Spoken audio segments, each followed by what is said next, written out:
To today's Big Idea. The Big Idea is an online program that we hope inspires fresh thinking on humanities topics. So today's big idea is it's time to recognize the history of race and baseball in Kansas, the good, the bad, and the magnificent, with author and historian Phil Dixon. So each big idea, in case you're not familiar with the program, begins with an essay. And so Phil wrote an essay about Negro Leagues baseball. He included some resources, extra books, and films that you can access. And we'll put a link to that essay and those resources in the chat box. And so today's presentation really builds on that concept of the essay and gives you the opportunity to ask questions in the chat box and engage in a dialogue with the speaker. So we do ask you to use the chat box for your questions, and we'll be posting important links and other things for you to take a look at. So you'll want to monitor that throughout. But to begin, I'd like to introduce Dr. Valerie Mendoza, who will be leading the discussion with Phil Dixon today. Dr. Mendoza is Director of Title III Strengthened Institutions Grant at Washburn University. She's a native Kansan and earned her PhD in history from the University of California in Berkeley. So Dr. Mendoza, take it away.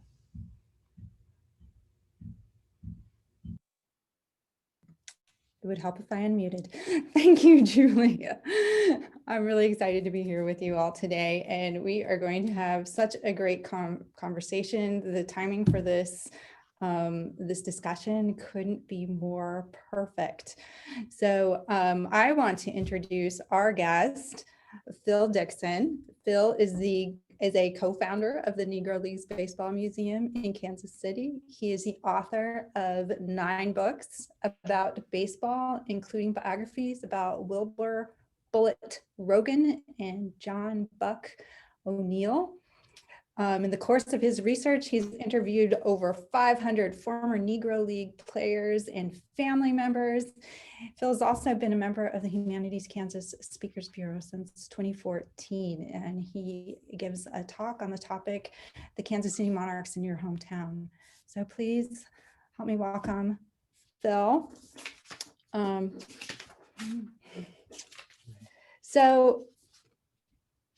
So many places to start. But first I wanted to say that we were listening to Charlie Pride as we came in.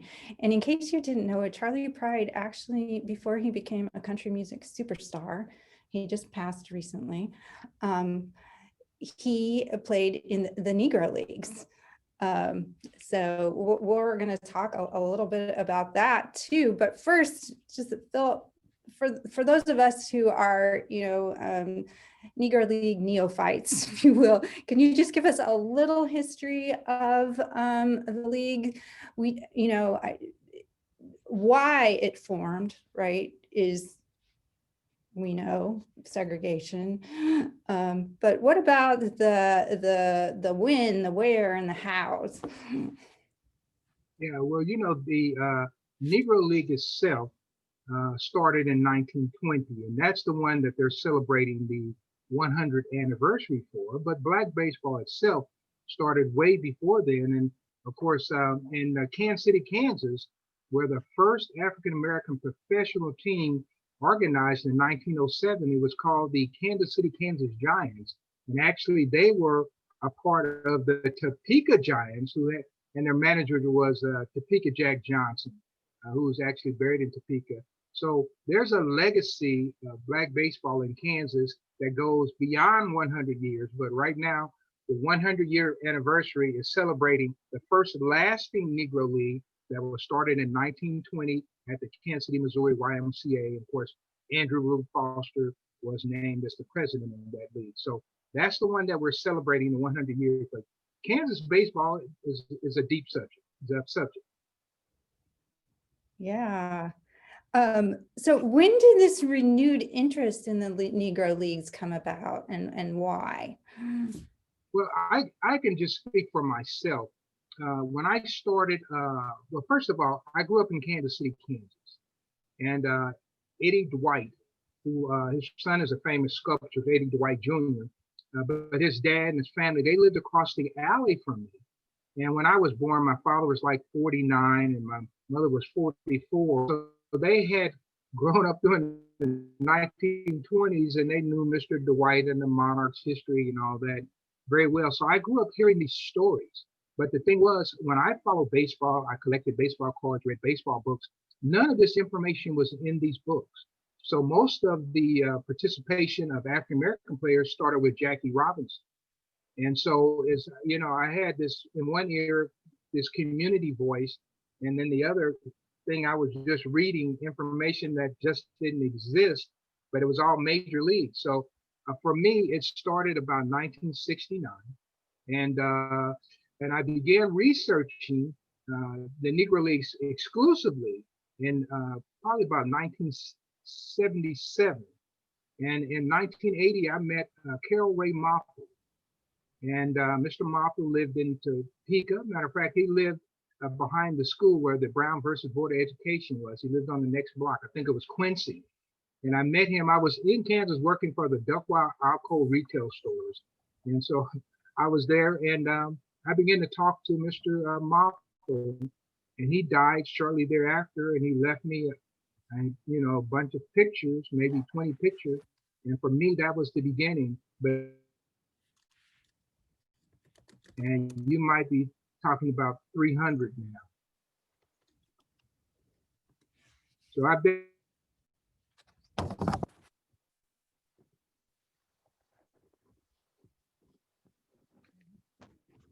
Yeah, how lucky for you to live across the street, in the same neighborhood as somebody. That's really one of your part of your big idea focuses on the barnstorming aspect of the Negro Leagues. Can you talk a little bit about that? Oh, yes. Well, one of the unique features of the Negro Leagues is that they had a set league schedule. So in talking about 1920s, where we're starting at. So they would play, towns, maybe Friday, Saturday, Sunday, holidays, because you're going to get your big crowds. But as they were going from city to city, it left time in the schedule for the middle of the week to go out and play some of these town teams. And at that particular time, town baseball was big. So every town had a team. And in some of those places, the people in those towns had turned it into a paying proposition. So every year they would bring in, say, the Kansas City Monarchs or the Kansas City Kansas Giants, and it would be the best attended game of the year. So it was a tradition that just kept going. And Kansas played a major role. As a matter of fact, a lot of people don't know this, but the Kansas City Monarchs were organized in 1919 by J.L. Wilkinson. And most people hear about Wilkinson, but he had a 50-50 partner, a guy by the name of Tom Baird. Tom Baird, he moved from Pinnacle, Arkansas with his family, and they lived in Argentine, Kansas. And after the flood there in, I think, 1903, they moved to higher ground. And Tom Baird operated Peak Brothers. And they played out of Billiam Bubble Park there in Kansas City, Kansas. And so when Wilkinson wanted to organize, he partnered with Kansas City, Kansas, Tom Baird. And they became co-owners of the Kansas City Monarchs. And when the Monarchs organized and they played their first game, it was played in Kansas City, Kansas, the first ever Monarchs game. And the first time they ever went on the road, they also went to Kansas. They went to Beloit, Kansas. And so they, the first road trip was in Kansas. The first game of the Kansas City Monarchs was in Kansas. So Kansas is right there all the time. And I think Tom Baird is most important in that history, and he doesn't get talked about as much. Okay, so I'm really interested in how they, when they went to Beloit, were they invited? How did these barnstorming things happen? Yeah. Typically, in most every town they had promoters, and these are guys who either maybe they were head of the local men's baseball team. They could have been with the Chamber of Commerce. They could have been with different connections that they had. And so they would bring in a team. So they would bring in the Kansas City Monarchs, and they would bring them in for festivals. They appeared at a lot of festivals, especially. And I remember over in Ottawa, Kansas, they would always appear at the Woodman's insurance company annual picnic. So it was probably the greatest event that you could get to attract people. See, Kansans really love baseball. Okay. And so by bringing in guys that were major league quality, that were not in the major leagues, you could bring in a team and they're going to see the best baseball of the year. Now, they might not beat you, but they're going to have a good game and the fans are going to enjoy it. And so they were always a feature. Huh. So you talk a little bit in your essay about, how when the Monarchs did go to these small towns, like they had to really look for accommodations, right? Either where they could eat or, where they could stay, and how families opened up, African-American families opened up their homes to the players. So what teams did they play? Were they white teams? Were they black teams? And what was the crowd like? Was it mixed?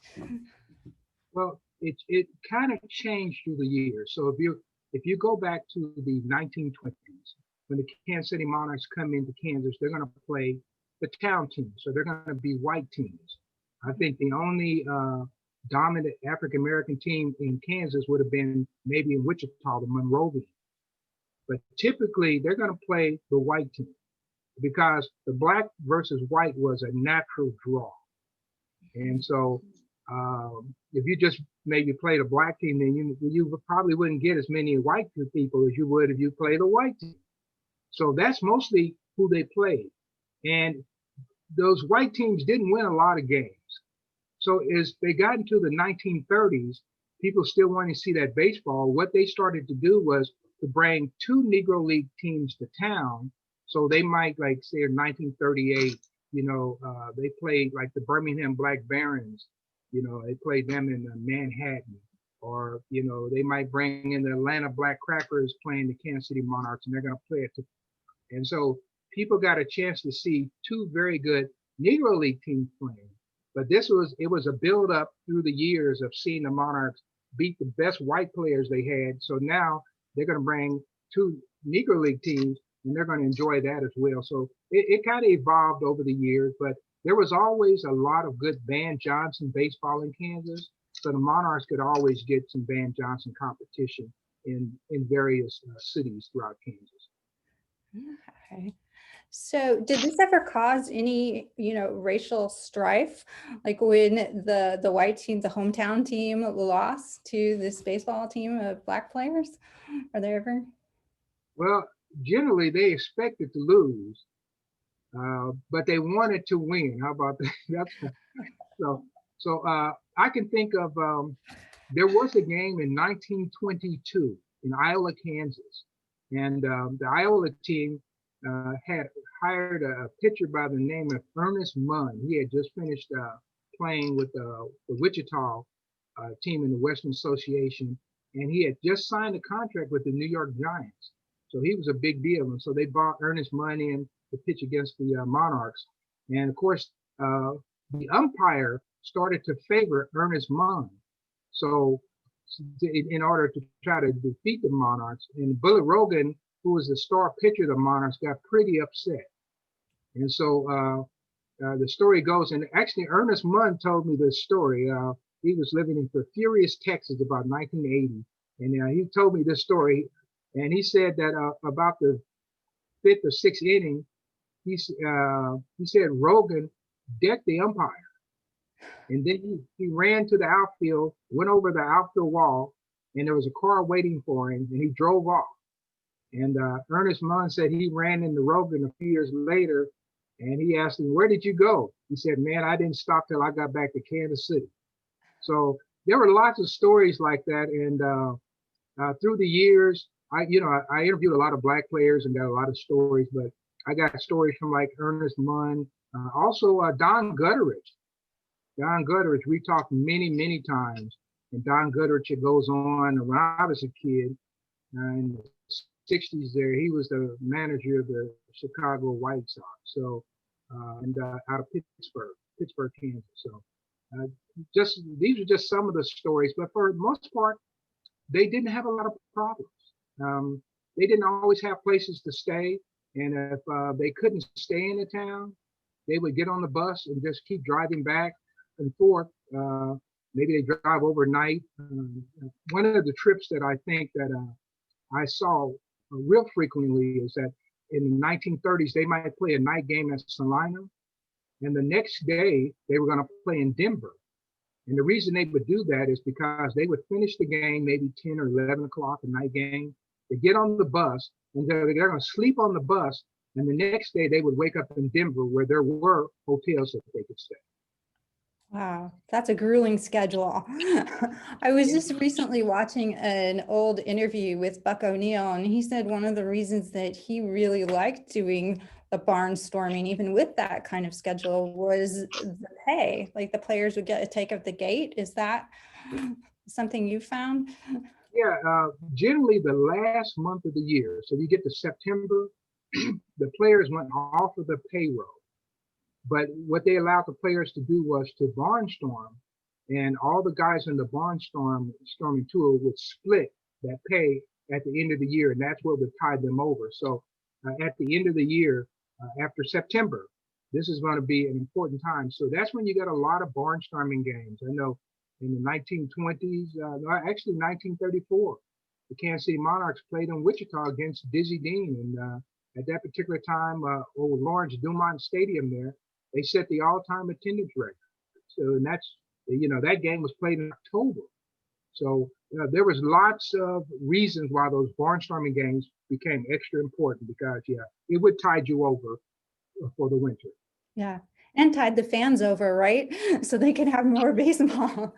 So let me ask you about the fans. What did having these teams come to, your small hometown where there probably isn't very large African American communities? What did it mean to the Black communities in these places? Well, for most of the places, well, if you're a Black person and you're in one of these towns like Manhattan or Junction City, the Monarchs come through. Now they're going to beat the white team, so the Black people would have bragging rights when the Black team would come through, because they're going to show up, because they want to see the Black team dominate the local team and say, look at me, how good these guys. But for the most part, if you gave like a night baseball game, say starting 1930, which the first night baseball games that were ever played in Kansas were played by the Kansas City Monarchs in 1930, the first ever. And they would come and they might set up in one town, but then you're going to have people coming from the surrounding communities to see these baseball games. And even before lights, they were just playing in the daytime in the 1920s. You can find circulars that were sent around through the newspapers and encouraging all the businesses in town to close so people could come to the ball game. So it was really a big deal. I think that sometimes people have no idea of how important these games were to the economics of maybe not just baseball, but to the community as a whole.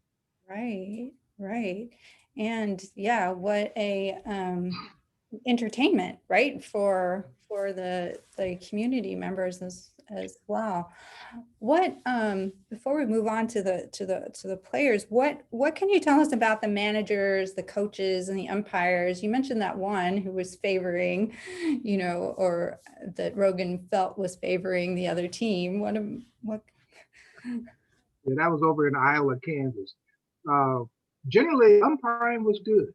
The umpiring was good. I can't think of any famous umpire who came out of Kansas right off the top. I know Vern Rule, who was he umpired a bunch of Monarchs games, actually all of their home games in 1920.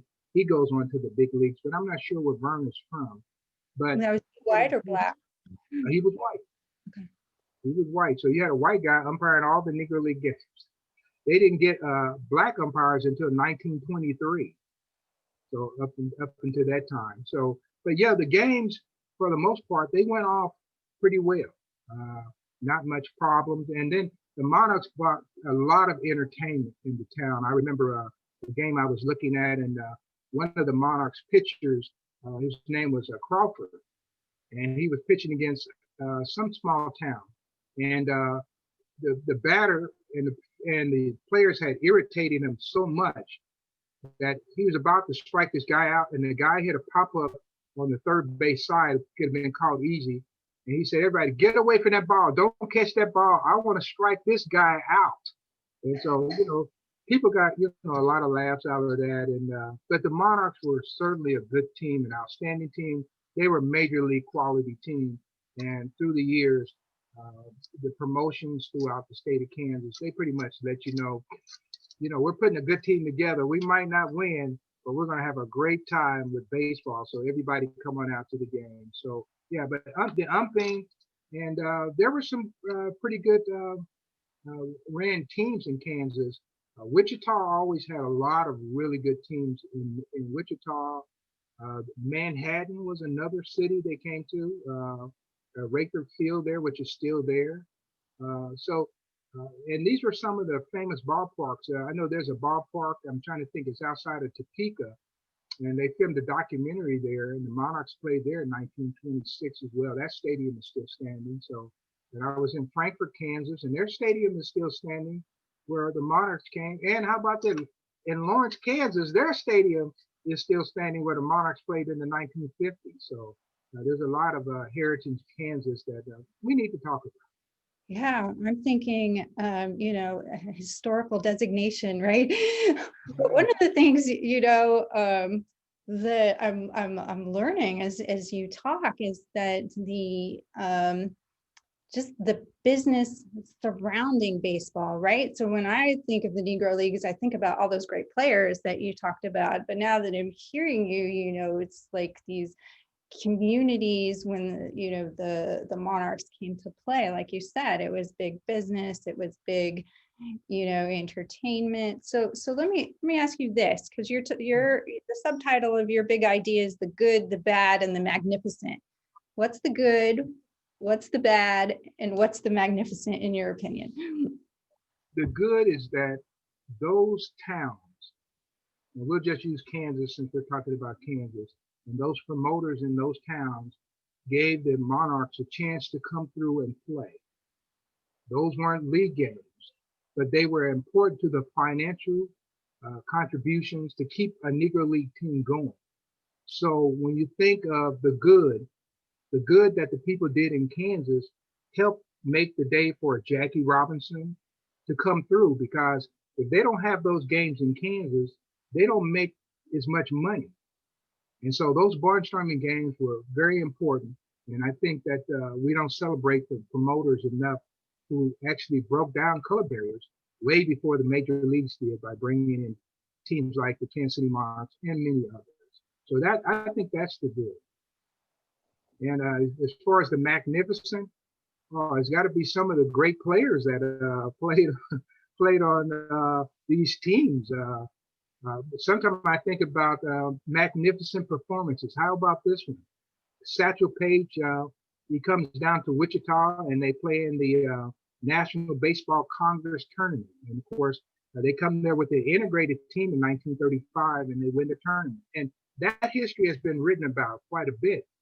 But the day after they won the tournament, Satchel Paige actually joined the Kansas City Monarchs and they went down to McPherson, Kansas. And they played a game. And of course, Satchel Paige was so dominating that he called in all of the outfielders and it was just him and the catcher, and he struck out the side. That was in McPherson, Kansas in 1935. Little talked about. So that's the magnificent. And of course, I think who was the greatest all-around baseball player that ever lived was Wilbur Bullet Rogan, who actually grew up in Kansas City, Kansas. And I've written a book about Bullet Rogan, and there were a number of people around who knew Rogan when I first started this project, 40 years ago. And there was even a guy, Owen Murray, who was a kind of like a famous Kansas historian who had grown up with Rogan's family. And him being a historian, he knew how to give me the right information. So I was actually listen to him and write the early story of Rogan. But Rogan is just a tremendous player. When I would go out to speak, I would tell people about Rogan. And I would tell them that here's the reason why I think he's the greatest all-around baseball player that ever lived. And then, you know, I said as a pitcher, he won over 400 games, and I've been able to document that. As a strikeout pitcher, he struck out over 3,000 men. I've been able to document that. And then I would say people compare Babe Ruth to Rogan because Babe Ruth was an all-around player as well. But Bullet Rogan was also a 10-second man, which means he could run the 100-yard dash in 10 seconds. Now, we know Babe Ruth couldn't do that. And if that's not enough for you, how about Bullet Rogan also drove the bus? This is a great all-around player. And you know, he is in the Major League Baseball Hall of Fame. And a few years ago, we got a day in his honor through Kansas City, Kansas, and it was officially Wilbur Bullet Rogan Day in the state of Kansas. Oh, awesome. That's great. So let me bring it around to yesterday's announcement by Major League Baseball saying that the Negro League statistics were now going to be considered Major League, right? So they're not other anymore. Can you talk a bit about that? What what impact do you think that announcement's going to have? Well, one thing I would mention, through the years, I've been writing for 40 years, and I never used those statistics. And part of the reason is because they've been so incomplete, and they're still going to be incomplete as well. And so what I try to do is tell the stories. But now, if say there was a series of, say like if you're talking about the Negro World Series and there's 10 games, I have all the games, and I know there's nothing else to find, then I would do statistics. But for me, the statistics were just so bad, and I never wanted to write something that I had to take back. So I wanted to put the truth out there and then let the truth stand. So I never used the statistics. But I can also tell you that through the years, I have always said that many of these Negro Leaguers were major league quality. And so certainly that's nothing new there. But I guess it's a good thing. And I guess it comes also in the era of the Black Lives Matter. And what I want to make sure is that the Major League Baseball is truly committed to making these Negro Leaguers a true part of the history and not just, a publicity thing, and it's coming in a year where like they took Kennesaw Mountain Landis's name off the MVP trophy, most valuable player. And of course, everybody knows he was one of the ones who told the line on keeping African-American players out of the major leagues. So they're making some moves, but I'm going to be in there with my sleeves rolled up to make sure that not only these statistics, but these baseball players get recognized for the real quality of ball they played and what they contributed to this great American history. Yeah, you just you're like reading my mind because it was the next question I had for you is between yesterday's announcement and things like Jackie Robinson Day or removing the name of that person from the trophy. What more can Major League Baseball and baseball in general do to promote equity in baseball? Well, I have the great fortune of having worked in Major League Baseball. I was assistant director of public relations for the Kansas City Royals, and I left there in 1990. So I had a chance to see the inner workings. And I think that there needs to be more opportunities for minorities in the game at different levels. And when I was there, typically the public relations guy who would be the most visible was the black guy that they had. But there were, scouting jobs and things like that, and things announcing in the booths, agents, you name it, opportunities. Even I, in the last few years, I go to the Royal Stadium. There's no black kids on the grounds crew in between innings, walking around with pulling a little deal to kind of smooth the field out. I mean, it doesn't get any easier than that, I don't think. But so I look at everything when I analyze the health of baseball and the opportunities that exist in baseball. I try to look at everything and be as honest and square as I can about what needs to happen. So I think the parts that need to happen the most are the parts that the ordinary fan won't see. Mm-hmm. Yeah, yeah. Well, we have a bunch of questions in the chat, and if you have a question, please put it in the chat, or if you're watching on Facebook, we're moderating Facebook as well. So if you have any questions, put those in the comments. But I'm just going to start from the most recent one and work backwards. Okay. Julie would like to know more about the players. How old were they? How were they recruited? Well, let's see. I'll give you a story of George Giles. George Giles out of Junction City. And George Giles started off as a bat boy. And he got to be pretty good. And so he played with the Junction City team and that kind of thing. So, but when he was 15, the white banker said that you're good enough to probably play in the Negro leagues. So the white banker bought his ticket. And he's 15 years old. He comes to Kansas City, stays at the YMCA. And of course, that was in 1925. And he was pretty young. So the Monarchs formed him out to a touring team. So he goes out. Actually, the touring team he goes out with is the Kansas City Royals. How about that? And the black Kansas City Royals. And he goes out with them for 1 year. And then he goes to another team, the Gilchrist Union Giants. And by the time he's 17, 18 years old, he's the starting first baseman for the Kansas City Monarchs. The local white banker got him to Kansas City. So if you played well, another pitcher down in Independence, Kansas, George Bacon Brown, he ended up over in St. Louis. And Bacon Brown was just playing ball throughout Kansas. Somebody saw him and said, hey, you need to get to St. Louis. Anyway, he got to St. Louis and he played with the Stars a couple of years, played with the Monarchs too. Wilbur Bullet Rogan. Rogan actually was playing in Kansas City, Kansas as early as 1909 with the teenage team, but then he went to the military from 1910 to 1920. And when he mustered out of the military, he had this great legacy and they've been hearing about him. And so anyway, he joined right up with the Kansas City Monarchs right out of the military. So they came from everywhere and there was opportunity there. And and these Kansans, they were in a hurry to get there. And there was some good ball playing in Kansas amongst the African-American baseball players, and that Negro League sure gave them a great opportunity. Mm-hmm, mm-hmm. You're talking about these small towns. Rolf mentions that his older relatives in Coffee County remember Satchel Paige playing barnstorming games in the little town of Aliceville.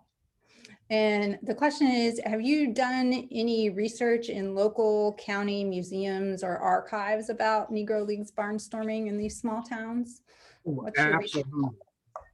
Absolutely. And through the help of your organization, I was able to go to a lot of those towns and present on the history in those towns. Satchel Paige is one name that kind of resonates no matter where you go in the whole country. And he certainly operating out of Kansas City, Kansas, would go and pitch in these little towns. And so Satchel Paige was still pitching. Now, I was in Garnett, Kansas, and a lady came up to me and she swore that Satchel Paige had pitched there in 1970. So I wasn't able to find that game. But you're talking about a guy who started pitching professionally for the Birmingham Black Barons in 1927. So she said he came there and pitched in Garnett. So I'm still looking for a history, and we're all searching. But yeah, lots of Kansas towns could boast of Satchel Paige. And yeah, he was all over. And he was extremely popular in Kansas. And how about this? He even played one season in Kansas with Salina. He was there the whole year. Oh, wow. So I think Salina Blue Jays, if I'm correct. Mm-hmm. That's really interesting. So you just mentioned we have a question about team names. And you just mentioned the Birmingham team name. And I think before you mentioned another team called the Black Crackers. Did I hear you right? Can you talk a little bit about team names? Yeah, now some of these teams would take they would take like the white team name and they just put black in front of it. So like the Atlanta Crackers was the white team in the Southern Association, so they made them the Atlanta Black Crackers. So I know it sounds crazy, but that's how they would do that. And so in Kansas, the Kansas City Monarchs were so popular that teams like the Wichita Monrovians, the Monrovians was actually a spinoff of the Monarchs. And they were out of Wichita. And people talk about the Monrovians because they had that famous game where they played the Ku Klux Klan in Kansas over at Old Island Park there in Wichita. So I've heard and read that in a number of places over the years. So yeah, that was the Wichita Monrovians.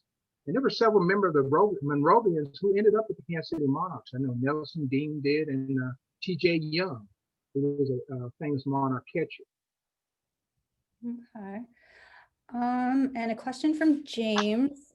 How will the inclusion of the Negro League statistics into major leagues announced yesterday by Major League Baseball affect the historically unique identity of the Negro Leagues? Well, and that's one of the things that I'm trying to pretty much digest now as I look this over, because if you take a person like Satchel Paige, according to the statistics that they have, they will add maybe 100 something more games for Satchel Paige. So he comes up with maybe 100. I'm just going to throw this number out. I say maybe 130 games. Well, 130 games is not going to move the needle on who's great and who's not. However, I think the thing that's going to be affected the most are things like winning percentage, lifetime batting averages. And so if you include the Negro Leaguers, some people who lifetime batting average that I grew up with, following from the major leagues, now there's going to be a new number in it. But I think as far as overall, like home runs, Josh Gibson's not going to eclipse Babe Ruth. And so I don't know. I'm trying to figure out if it's going to actually minimize what Babe Ruth, what Josh Gibson actually achieved. And here's the thing. The games that they're only counting the games that were played against other Negro League teams or in the Negro Leagues. So for instance, the Kansas City Monarchs, they're in the 1934, they probably only played 20 games against other black teams. The rest of them are barnstorming games. Those games will not get counted. So it doesn't give, those statistics don't give a complete picture of who was great and who was not. And when they released this information, that's the kind of things that were missing from this press release. So those are the kind of things I think that we need to talk about as we move forward in this conversation. Yeah, I think that's a really good point. Another question apart from the Klan game, is much known about the Wichita Monrovians. They seem to have been a pretty impressive minor league team. Yeah, they were a good team. They were part of it. It was a league that was organized. I know St. Joseph was in the league, and the Monrovians were in the league, and I think Lincoln might have been in the league. And so they tried to put a little, like a minor circuit together. But yeah, they had a good team. They were short-lived. But it gave, once again, ball players an opportunity to play in a league and to play with a pretty good organized team. And when I think, and I have not mentioned his name yet, he didn't play for the Monrovians, but he was certainly in the city where the Monrovians came from. His name was Andy Cooper. Andy Cooper, originally from Waco, Texas. He ends up moving to Wichita because he had family there, and he joined the Negro League from Wichita. And of course, Andy Cooper today is a member of the Major League Baseball Hall of Fame, as is Wilbur Bullet Rogan and J.L. Wilkinson, the Kansas City Monarchs owner.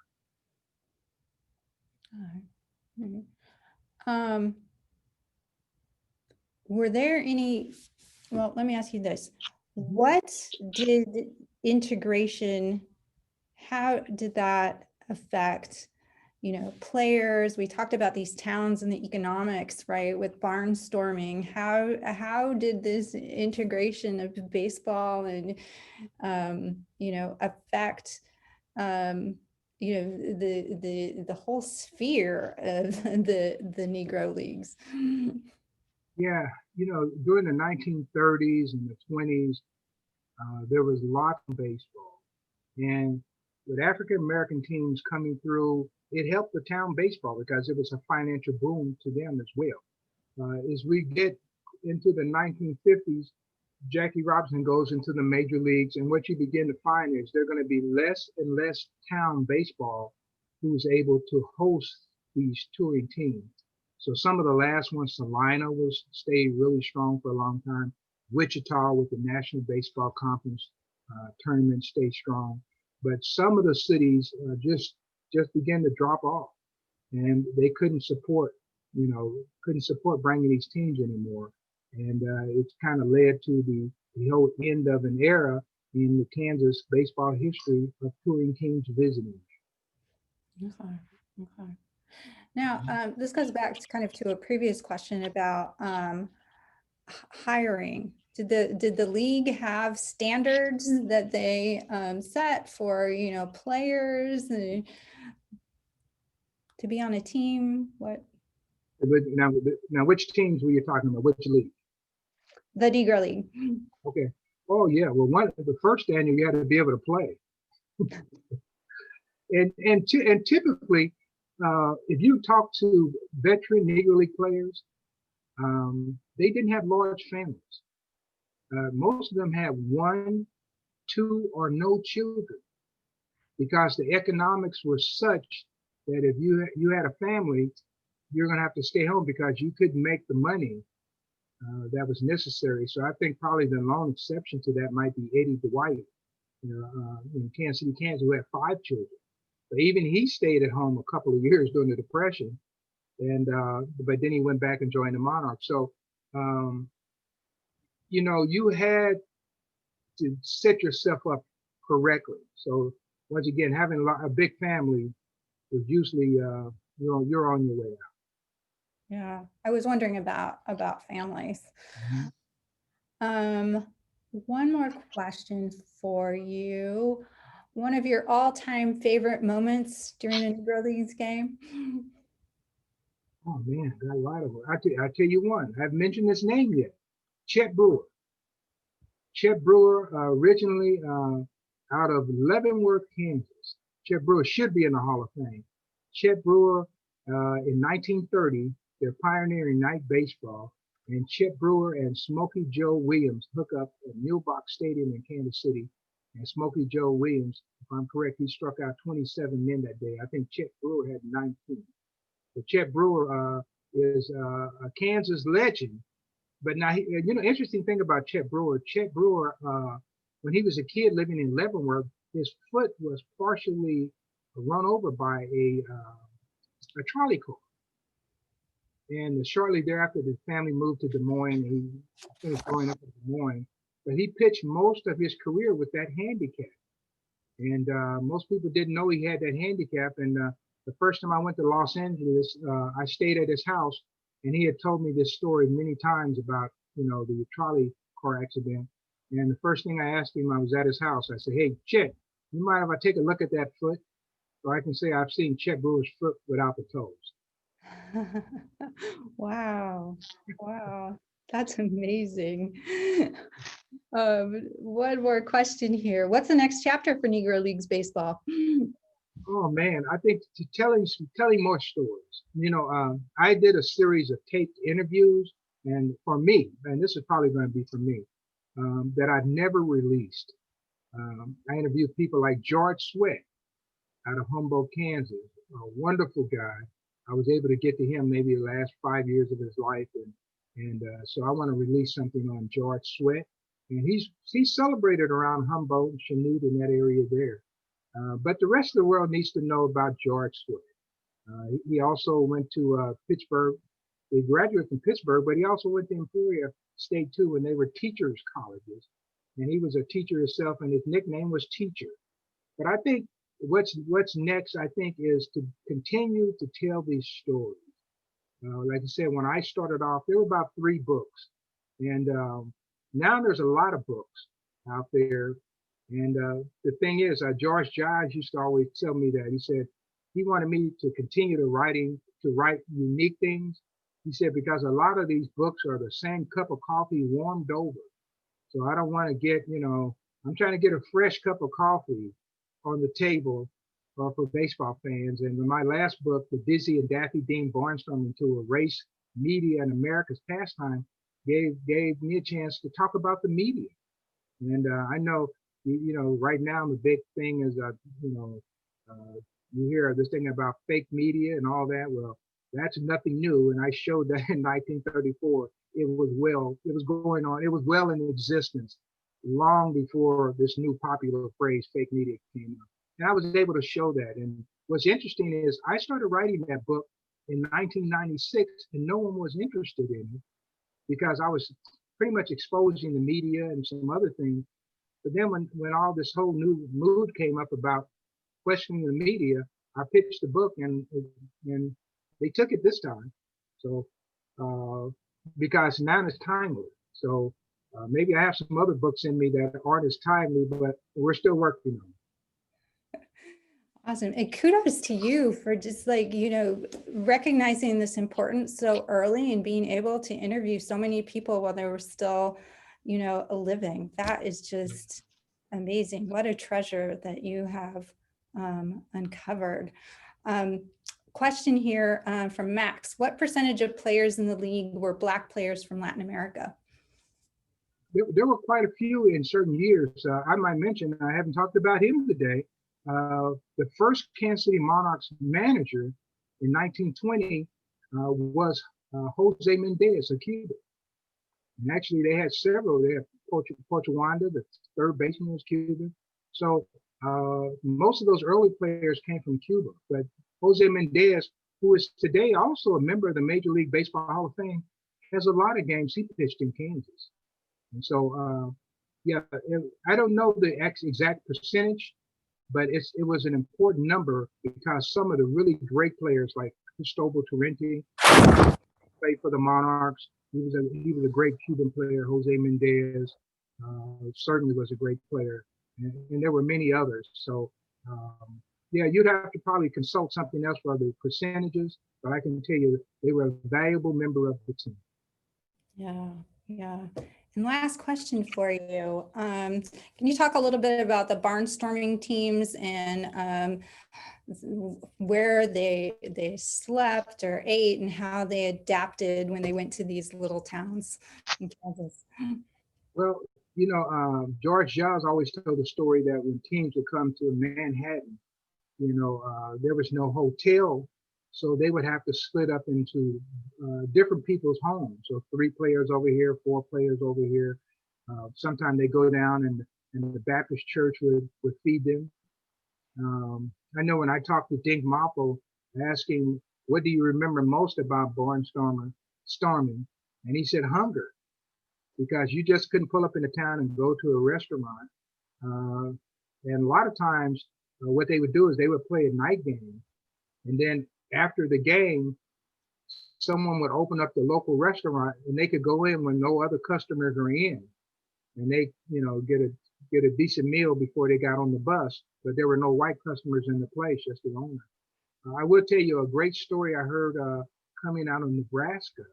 There was a guy in his dad ran the local service station, and he gave the Monarchs a key to his service station and the pumps. So if the Monarchs came through in the middle of the night, they could stop there, fill up their bus, lock up the service station, and leave the money and keep on rolling. And this was a white owner. This was a white business, but he had developed this relationship with the Monarchs, and they were always crisscrossing that part of the country going through Omaha.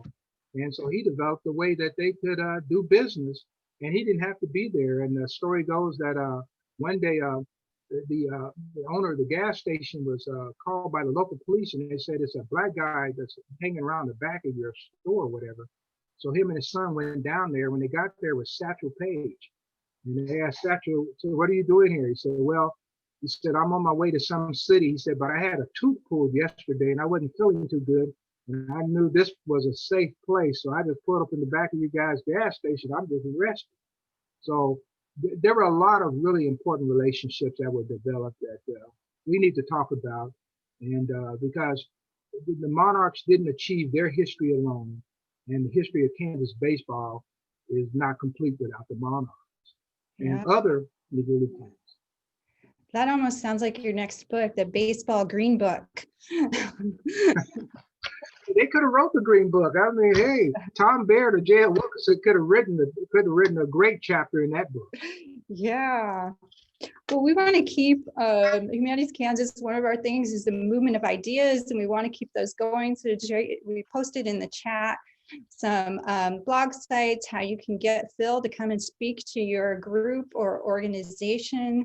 Of course, if you haven't been to the Negro Leagues Museum in Kansas City, definitely go. We're going to post the link to that site as well. They have some virtual exhibits on there. Also, this past year, in honor of the 100th anniversary of the Negro Leagues, the public television station in Kansas City, KCPT, did a documentary about the Negro Leagues. I think you might find some familiar faces on there. So we'll put that in the chat as well. I also wanted to let everyone know to be on the lookout for 2021's big ideas and these luncheons. So keep an eye out for those, and just a huge thank you to you, Phil. This was just so wonderful, just hearing about all of your research and learning so much more about the Negro Leagues. You know, it's about the players, but it's about so much more than that as well. So just thank you so much, and thank you everyone for coming. This has just been such a wonderful discussion. And I want to be sure to thank Kansas Humanities, because when I took my 200 city tour, you guys were a very important, integral part of that all over the state of Kansas. And I got to meet many people in Kansas, but just simply because of you guys, and tell this story. So I certainly want to thank you for all that you're doing, and say, support Humanities Kansas. It's a very good cause. Thank you for those kind words, Phil. And thank you, Dr. Mendoza, for your wonderful questions that you asked. And thank you to everyone who participated today. We really enjoyed seeing your feedback in the chat section. As Valerie mentioned, we'll be continuing the Big Idea series when we come back into the new year in January. So watch your Facebook and your emails for that information. And be sure to check out past Big Idea essays on our website at humanitieskansas.org. And you can see in the links how you can bring Phil Dixon to your hometown to speak about baseball in its many different ways. So thanks so much. Enjoy your day. Happy holidays, everyone.